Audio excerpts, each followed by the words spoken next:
Aloha, everybody out there, and this is the Phillies post-game podcast, and I appreciate you guys bearing with me. I know earlier in the year I was going game by game, but circumstances and situations change, and it looks like due to some restraints on time, it looks like it's going to be a post-series update for everybody out there, and the timing of this one was fortunate enough because we are joined on the line by my co-host Pags, who's typically unavailable at 11:30 at night to call on the phone because we got kids who got to sleep.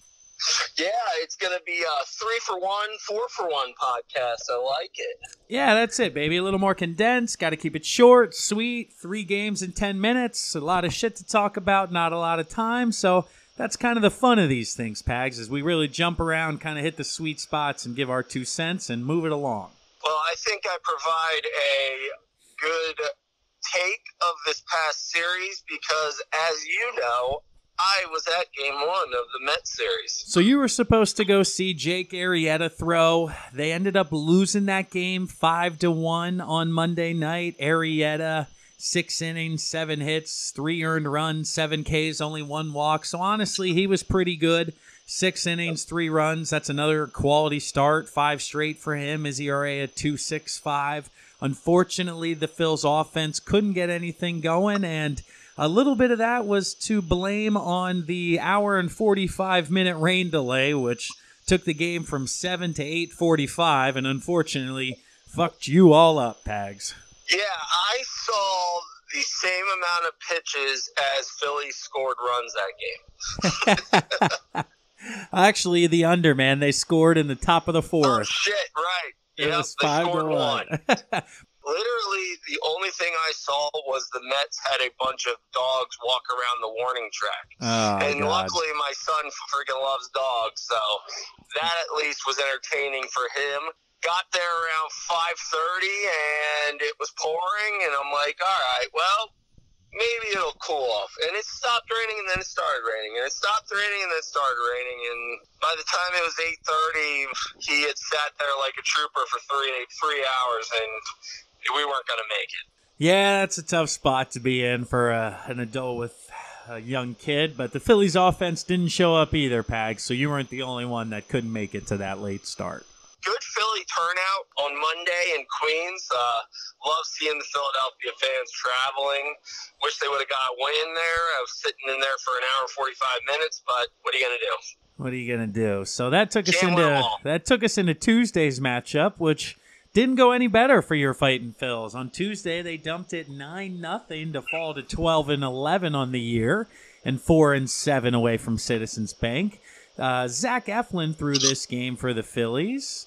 Let's check out his line. He went 4 innings, 4 hits, 4 runs, 72 pitches. Not a great outing by him. And honestly, at that point, there was a little bit of the white flag being waved by Gabe Kapler, which there's some chatter on some of the internet and podcast world that he waves the right flag a little bit too early because he went to Drew Anderson for 4 innings, who gave up 6 hits and 5 earned runs. And I get you're trying to save the bullpen a little bit, but I don't know. 8-0 in the bottom of the 5th, I guess. But we just saw, who was it? The Astros come back from 10-0 against the Twins, or 11-0 to make it 11-10. And I don't know, dude. Sometimes he just a little bit early on kind of the bullpen usage in some of these games. Well, you would hope that he doesn't do it when it gets closer to crunch time. But like you had said in the MLB podcast, every one of these games counts. It doesn't matter if it's April or May or whatever. If you come back and get a win, that could be the win that is the difference when you're looking for a wild card spot or winning the NL East. Yeah, everybody pays attention a little bit later, but the games count only for one, whether it's played opening day or the last day of the year. Right. That's what people don't realize. JT Realmuto, 2 for 3 that night. His average up to 280. He's swinging a pretty good bat. Also, Maikel Franco with a couple hits, still hanging around at that 275 mark. I know he's been up and down.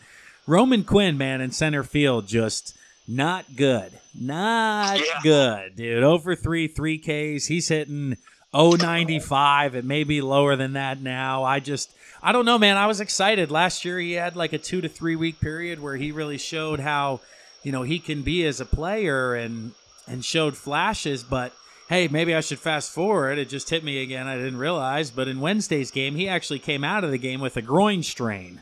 So if you didn't see that, he's going to be missing some time again, which put Aaron Altair in center field. And now the question is, does Nick Williams get any starts in center field? Because the Phillies don't think he can play center defensively. But that means we're running Aaron Altair out there every day. Like, I'd kind of rather have Williams' bat in the lineup, even if he is an average center fielder. Do they move McCutchen over to center and put Williams in left? That, I think, is the move. I think Altair's batting like .084 or something like that. We got to keep the bats going, and Nick Williams has more of a bat than Aaron Altair does. Hey, the other storyline was late Tuesday.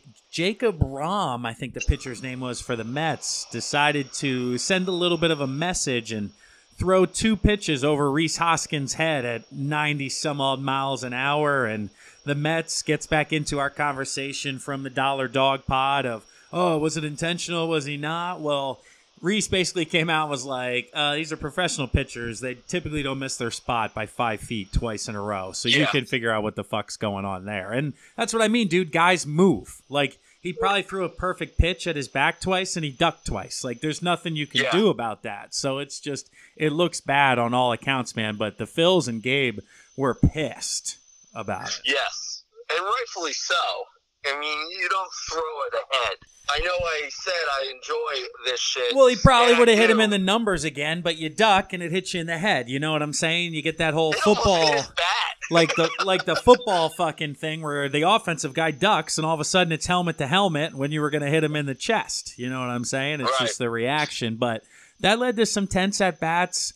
For yesterday's game, Vince Velasquez, there was some talk of, hey, is anybody going to be able to pitch inside because the first person they hit is going to be ejected? Well, Vince did a hell of a job kind of managing the game, man. Another excellent start for him.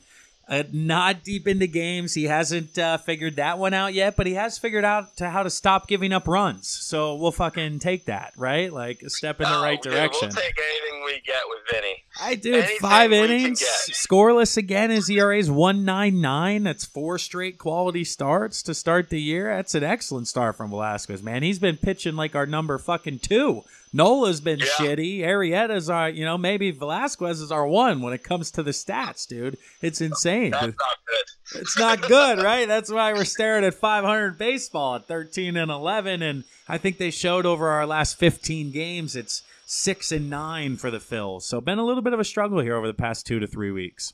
I keep thinking they're gonna figure it out, and they will.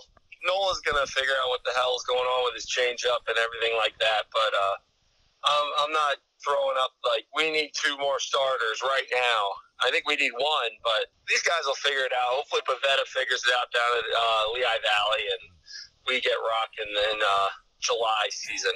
Well, there was a moment of sweet revenge yesterday as well, where Rhys Hoskins, off the same guy who fucking threw at him the night before, hits a long, high fly ball to left field that gets into like the 5th row, but Hoskins knew it off the bat, and he had the slowest trot of the Major League Baseball season this year. I think it was timed at like 34 seconds, man. He was fucking trolling the shit out of that guy. Didn't look at him, didn't do anything, just was fucking Babe Ruth in the shit around those bases.